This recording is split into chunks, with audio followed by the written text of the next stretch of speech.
여러분, 예수님 이야기를 생각하다 보면 늘 목에 가시처럼 걸리는 인물이 하나 있습니다. 12 제자 가운데 한 사람, 가룟 출신 유다라는 사람이지요.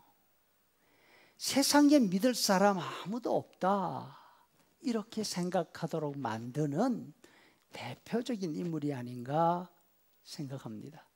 특별히 평생 사람을 상대하고 사람이 가장 소중하다는 신념을 가지고 일을 하는 목회자들인 경우에 더 그렇죠. 예수님을 믿으면 사람이 변화될 수 있다는 믿음을 가지고 일하는 분들 아닙니까? 그런데 가룟 유다를 보면 고개가 절로 갸우뚱해집니다. 진짜? 진짜 사람을 믿어도 돼? 진짜 사람이 바뀐다고? 왜 이렇습니까? 이 사람은 사람이 진짜다, 사람을 믿을 수 있다, 사람이 바뀔 수 있다 하는 이 가능성을 송두리째 엎어버리는 사람이기 때문입니다. 예수님이 직접 뽑으신 사람입니다. 예수님이 직접 가르치신 사람입니다.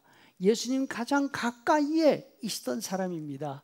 예수님의 돈 주머니까지 맡았던 사람입니다. 돈 관리하면 국세청이 아닙니까? 캐나다 사람들이 입에 달고 있는 속담이 있습니다. Revenue Canada knows everything. 레비뉴 캐나다는 무엇을 말하는가 하면 캐나다 연방 국세청을 이야기합니다. 이 말의 뜻은 뭡니까? 세금 떼먹을 생각 아예 하지 말라고, 숫자에 관한 한 연방 국세청이 모든 것을 다 알고 있다, 이런 뜻이죠. 여러분, 예수님 제자 가운데도 국세청 출신이 하나 있었습니다. 아십니까? 세리장 출신 레위 마태였습니다. 그런데 가룟 유다는 이 세리장 출신 마태를 제치고 예수님의 재무자리를 차지한 사람입니다. 또 유다의 이름 앞에 붙는 가리옷이라는 말의 뜻에 관해서 사람들이 관심이 많습니다. 먼저는 출신 지명이라는 주장이 있습니다. 가리옷은 유다 맨 남쪽 그리옷을 말하는 것이다. 예수님의 제자들은 대부분 북쪽 갈릴리 사람들이지 않습니까? 반면에 유다는 드물게 남쪽 유다 사람이었습니다. 얼마나 자부심이 대단했을까요? 다음으로 이 가리옷이란 말은 헬라 말 시카리오스를 이스라엘식으로 발음한 것이다는 주장이죠. 시카리오스는 뭘 이야기하는가 하면 자객이라는 뜻입니다. 이스라엘 민족주의 열심당원이라는 뜻이죠. 아무튼 이 모든 사실들을 종합해 볼 때에 가룟 유다는 보통 사람이 아니었습니다. 제자들 가운데서 당연히 핵심 인물이 될 수밖에 없는 그런 사람이었습니다. 그런데 이 인물이 성전 대제사장 측 사람들을 찾아왔습니다. 예수님을 아무도 몰래 죽여버릴 수 있는 묘책이 있다고 그렇게 제안을 해왔습니다. 대제사장 측 사람들에게는 예수님이 눈에 가시였습니다. 그들이 보기에는 예수님은 처음부터 성전에 적대적이었습니다. 성전을 가리켜서 하나님께 제사하는 곳이 아니라 장사치들의 시장통이라고, 심지어는 강도들이 판치는 소굴이라고 이렇게 말씀하시지 않습니까? 또 웅장한 성전 건물에 감탄하시기는커녕 돌 조각 하나 남김없이 완전히 다 파괴되는 날 곧 닥칠 것이다 경고하셨습니다. 대제사장 쪽 사람들은 그동안 철천지 원수 같은 관계에 있는 바리새인들과 함께까지 머리를 맞대고 의논합니다. 예수님을 없애버릴 대책을 세우기 위해서죠.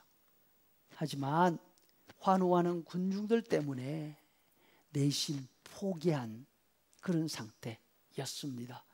그런데 바로 이때에 예수님의 제자가 자기들을 찾아왔습니다. 그렇지 않아도 저 사람을 그냥 놔두면 자기들뿐 아니라 이스라엘 전체가 다 망하게 될 거라고 염려하고 있었던 차였죠. 하나님의 나라 이스라엘을 망하지 않게 유지하려면 예수라는 사람을 없애야 하고, 그것이 하나님이 원하시는 일이라고 당연히 생각을 했을 것입니다. 그러니 얼마나 좋았겠습니까? 5절에 보니까 그들이 기뻐하며 돈까지 주기로 약속을 했다. 그 후로 일이 일사천리로 진행이 되었습니다. 그날 밤 아무도 모르게 올리브 숲에서 예수님을 체포했습니다. 밤새 대제사장 집에서 재판을 진행했습니다. 아침이 열리자 총독 판결을 받아냈습니다. 아침 9시 바로 예수 체포 작전을 시작한 지 12시간도 채 안 되는 짧은 시간 안에 예수를 십자가에 못 박아서 죽여버렸습니다.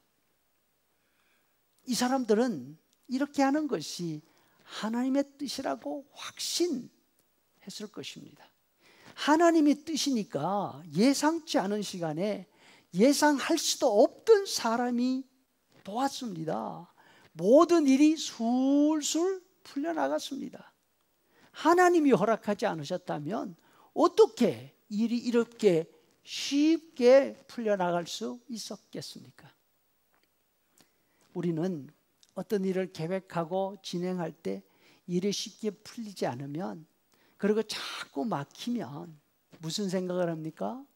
이 일 하나님의 뜻이 맞아? 이 일 하는 거 하나님이 막으시는 게 아닌가? 이런 생각이 들지 않습니까? 하지만 일이 잘 풀리고 안 풀리는 그것이 하나님의 뜻을 가늠할 수 있는 잣대가 될 수 없습니다. 아무리 일이 술술 풀려도 예수님을 죽이는 엄청난 잘못을 저지를 수 있습니다. 반면 아무리 일이 힘들고 제대로 풀리지 않는다고 낙심할 이유 없습니다. 예수님 사회 가운데서도 가롯 유다 같은 장애물이 있었지 않습니까? 사람들의 생각과 다르게 오히려 가롯 유다 같은 사람을 통해서 하나님의 뜻이 이루어졌습니다. 우리는 우리의 계획, 우리의 기도가 진실하면 어떤 여건 상태에 있든지 인내로서 하나님을 의지하며 하나님을 기다릴 수 있기를 소원합니다.